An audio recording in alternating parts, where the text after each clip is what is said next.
आता तुम्ही घरची लोक आहेत, मी तुम्हाला सांगतो कशी मजा आहे ती बघा.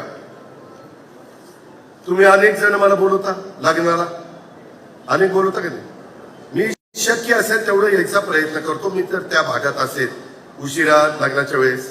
आता एखाद्या लग्नाला मी गेलो, समजा दयाच्या घरातल्या लग्नाला गेलो आणि त्यांनी नंतर तिथल्या सुनेला त्याच्या काही वेडवाकडे केलं तर अजित पवारचा काय संबंध आहे.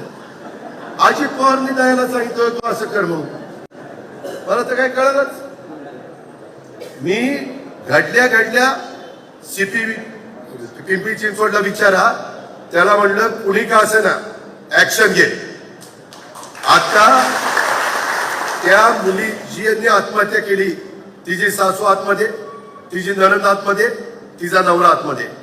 सासरा पळाला, पळून कुठं जातोय, पळून कुठं. मी आज पण सांगितलंय 3 टीम त्यांनी सोडल्या, 3 नाही 6 टीम सोडा. मुसक्या बांधूनच त्याला आणा म्हणलं. पण ते टीव्हीचे चॅनल अजित पवार, अरे माझा काय संबंध आहे. आम्ही राजकीय क्षेत्रातले लोक उद्या सुनीलच्या घरात लग्न निघाला, केशवाच्या घरात लग्न निघाला, प्रेमापोटी बोलत जावं लागतं जीपी.